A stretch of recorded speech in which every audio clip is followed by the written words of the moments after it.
Audio Jungle.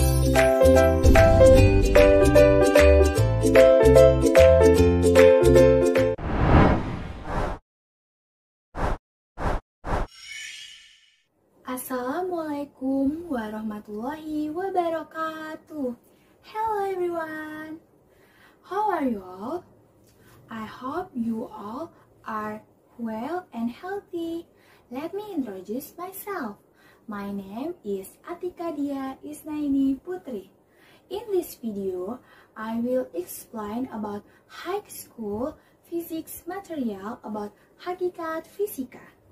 Well, let's study physics. Nah, pasti kalian sudah tahu kan apa yang akan dibahas dalam video ini? Yap, betul, Hakikat Fisika. Jadi, tujuan dari pembelajaran hakikat fisika ini, yang pertama, kalian dapat memahami tentang fisika dan perkembangan ilmu fisika.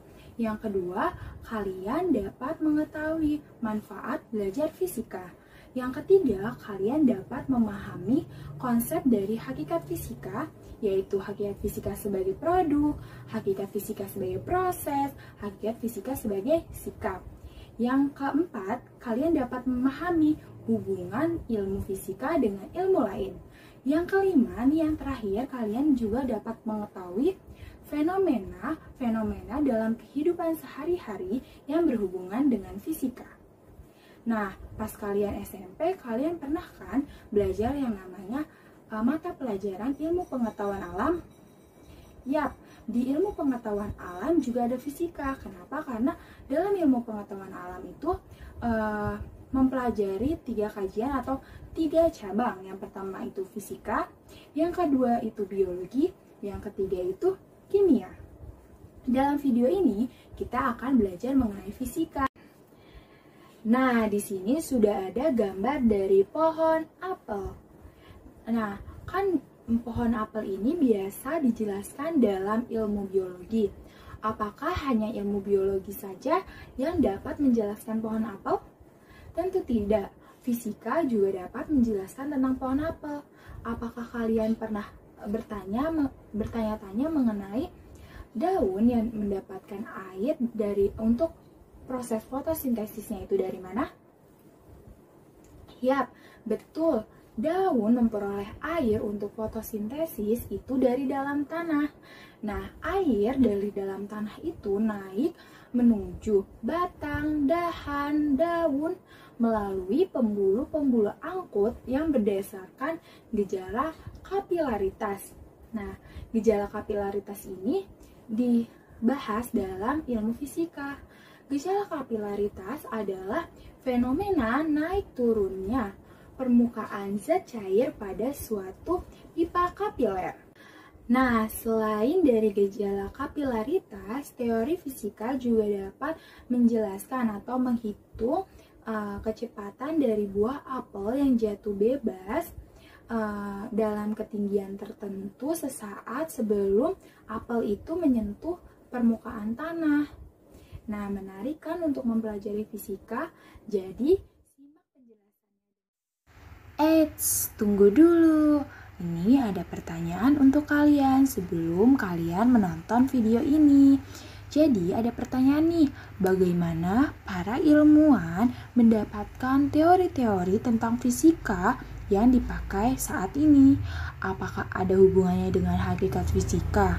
Nah, kalian bisa menemukan jawabannya setelah menonton video ini ya. Jadi simak videonya dengan baik. Baik, kita lanjut aja langsung ke PowerPoint-nya. Nah, di sini ada hakikat fisika. Lanjut aja untuk ke pembahasan pokok. Jadi, bahasan pokok apa aja yang bakal kita pelajari bersama-sama ya. Yang pertama itu ada tentang pengertian dan perkembangan fisika itu seperti apa. Nah, yang kedua ini ada manfaat belajar fisika. Yang ketiga ada hakikat fisika. Dan yang keempat ini ada hubungan fisika dengan ilmu lain.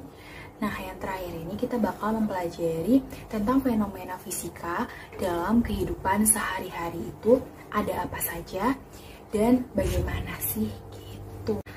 Baik, kita lanjut saja untuk bahasan pokok yang pertama. Nah, di bahasan pokok pertama ini kita disambut dengan sebuah pertanyaan, yaitu apa itu fisika?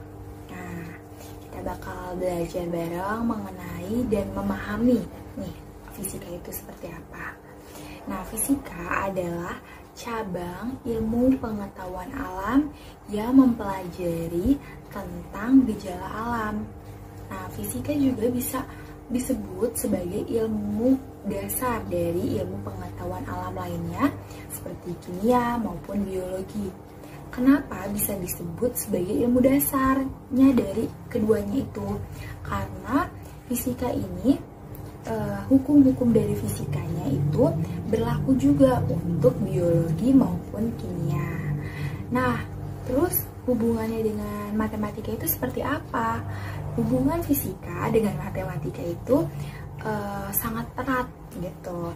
Kenapa? Karena banyak sekali kan teori-teori dari fisika yang memerlukan atau yang dinyatakan nih dalam notasi matematika itu sendiri dan persamaan matematika yang dimana dinyatakannya itu lebih rumit dibandingkan ilmu pengetahuan alam lainnya. Baik, kita lanjut ke materi berikutnya mengenai perkembangan dari fisika. Nah, yang pertama itu ada di periode 1 pada tahun 600 sebelum Masehi sampai dengan 1550 Masehi, di mana pada periode ini sudah terjadi pengamatan tentang benda langit, itu mengenai gerak benda langit, terus jaraknya maupun ukuran benda langit tersebut, termasuk juga bumi. Nah, yang kedua itu ada hipotesis Demokritus, di mana hipotesis Demokritus ini yang menyatakan bahwa materi ini terdiri dari atom-atom. Nah, yang ketiga itu ada Archimedes. Archimedes mengkaji fisika matematikanya untuk menjelaskan teori-teori dari katrol dan teori dari hidrostatika atau hukum-hukum dari hidrostatika itu sendiri. Nah, yang terakhir ini mengenai teori heliosentrik dan Kopernikus. Nah, teori ini dipublikasikan pada tahun 1450 Masehi sampai dengan 1550 Masehi. Dan teori ini sangat penting, menjadi titik penting dalam revolusi saintifik. Nah, sekarang ini lanjut ke periode kedua. Periode kedua ini terjadi pada tahun 1550 Masehi sampai dengan 1800 Masehi. Nah, pada periode ini, Galileo dikenal sebagai pencetus metode saintifik dalam penelitiannya. Nah, Galileo ini mulai mengembangkan metode penelitian yang sistematis. Nah, yang kedua ini mengenai Newton yang meneruskan kerja Galileo. Nah, Newton ini meneruskan kerja Galileo-nya itu dalam bidang mekanika sehingga menghasilkan hukum-hukum tentang gerak yang sampai sekarang masih digunakan. Nah, selanjutnya mengenai perkembangan dari fisika, lanjut saja ke periode ketiga. Periode ketiga ini terjadi pada tahun 1800 Masehi sampai dengan 1890 Masehi. Nah, pada periode ini telah dirumuskan konsep-konsep dasar fisika yang sekarang kita kenal sebagai fisika klasik. Nah, rumus-rumus umum mengenai fisika klasik itu antara lain itu ada bidang mekanika, terus fisika panas, listrik magnet, dan gelombang. Gitu. Selanjutnya pada periode yang keempat itu terjadi pada tahun 1890 Masehi sampai dengan sekarang. pada akhir abad ke-19 itu ditemukan beberapa fenomena yang tidak bisa dijelaskan oleh fisika klasik sebelumnya. Oleh sebab itu, karena belum bisa nih fisika klasik menjelaskan fenomena ini bagaimana, jadi dilakukanlah pengembangan yang lebih detail lagi, lebih mendasar lagi. Nah, konsep tersebut ini disebut juga sebagai fisika modern. Nah, fisika modern membahas tentang teori-teori yang berkaitan dengan kecepatan yang sangat tinggi atau teori relativitas, atau yang berkaitan dengan partikel yang sangat kecil yang bisa disebut juga sebagai teori kuantum. Baik, berikutnya kita bakal bahas nih bahasan pokok yang kedua, ini mengenai manfaat dari belajar fisika itu apa saja. Yuk kita bahas bareng-bareng, dan di sini sudah ada beberapa manfaat belajar fisika. Yang pertama ini mengerti tentang fenomena alam.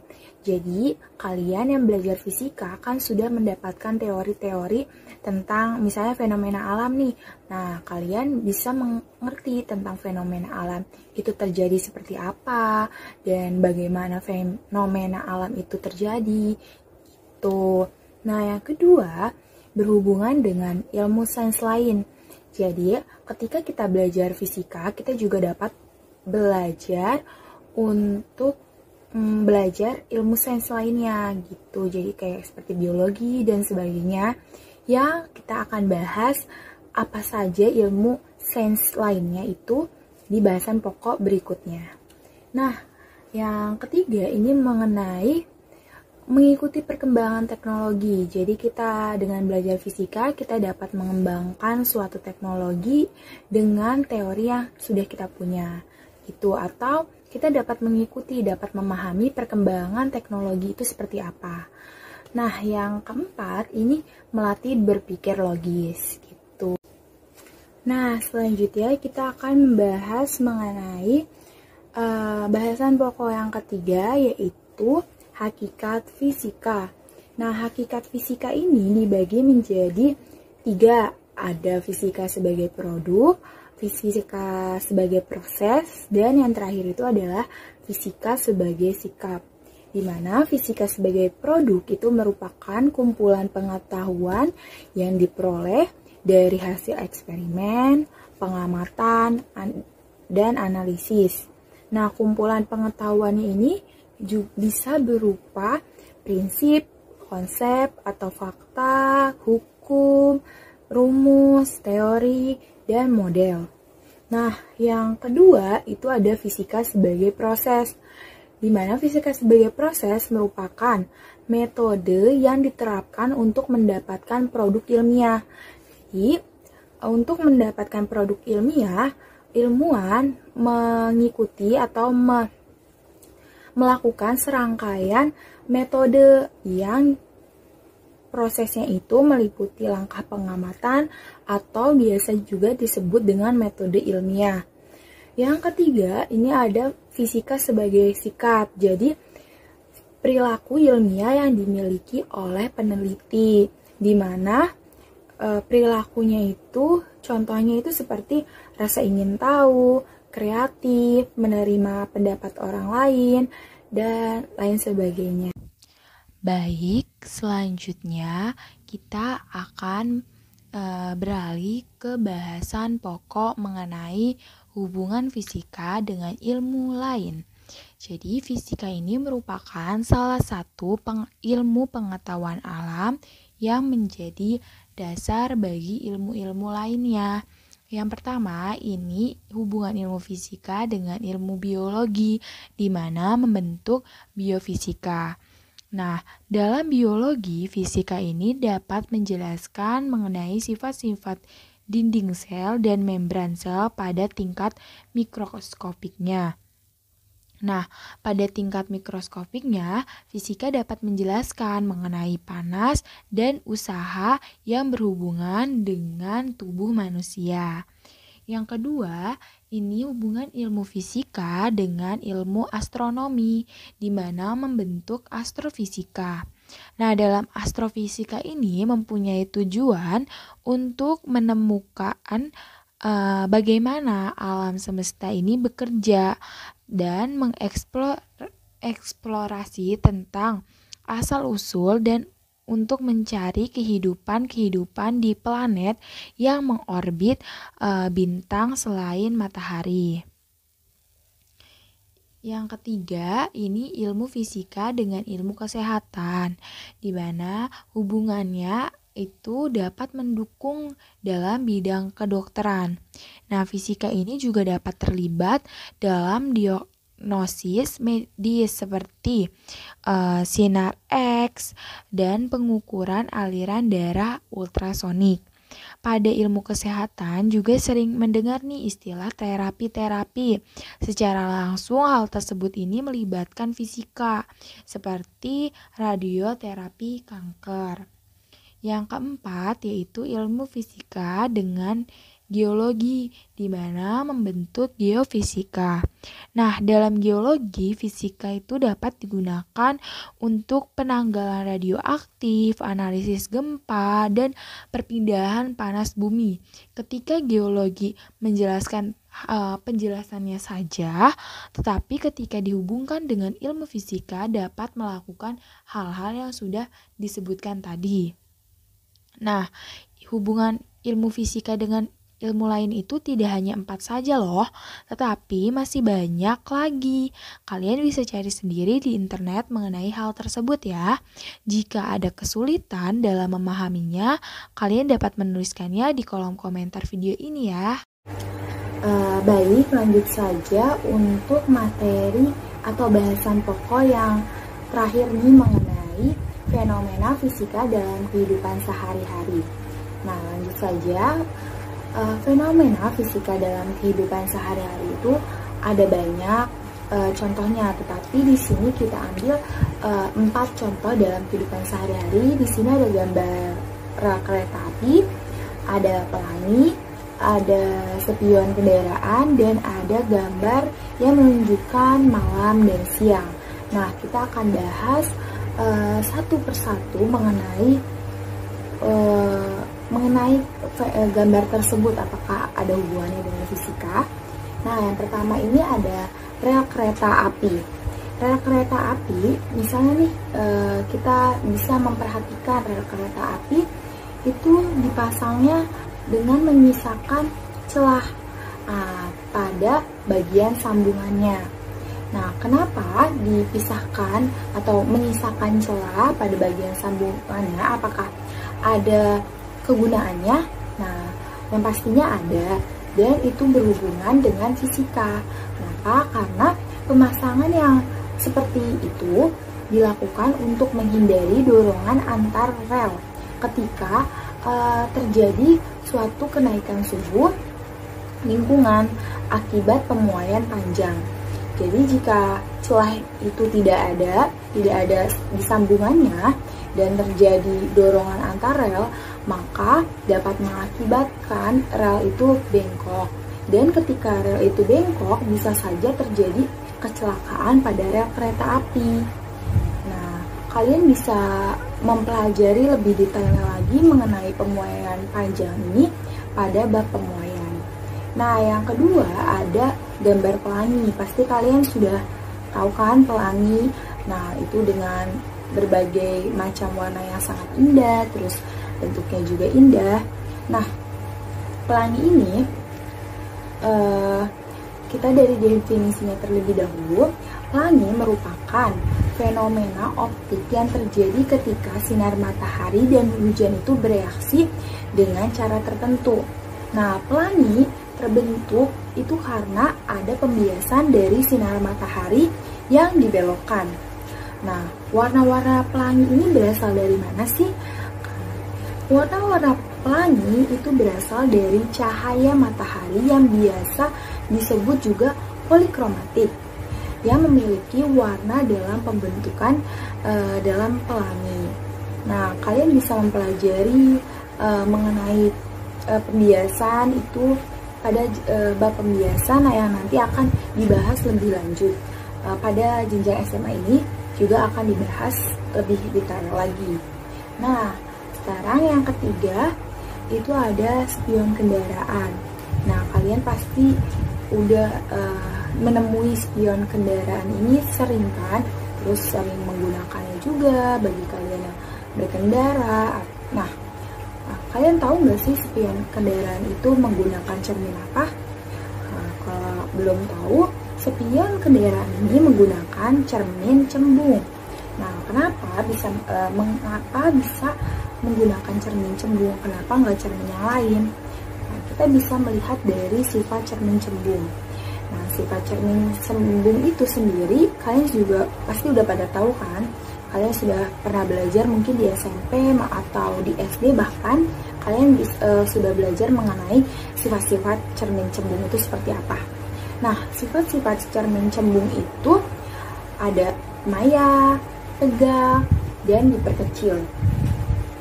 Nah, oleh karena itu cermin cembung bisa membuat semua objek, benda yang terpantul dan tertangkap dan masuk, lalu terciptanya bayangan yang diperkecil. Jadi pengendara itu bisa melihat jalanan di bagian belakang kendaraan itu lebih luas, sehingga pengendara bisa menghindari kecelakaan dan bisa lebih berhati-hati gitu. Jadi kalian bisa belajar lebih dalam mengenai cermin cembung itu pada bab tentang optik.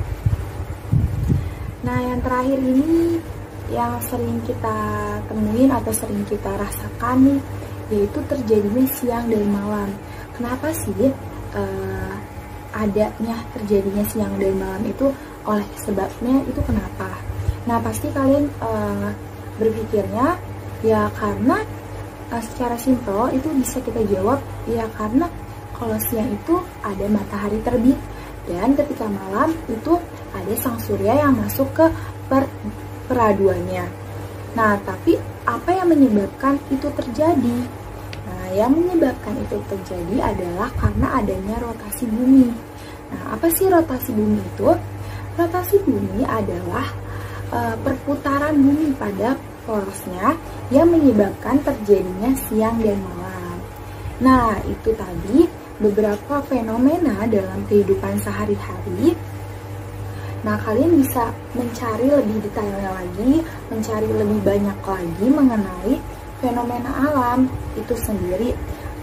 Berapa banyak itu banyak sekali tentang hubungan di kehidupan sehari-hari ini yang berhubungan dengan fisika itu banyak sekali.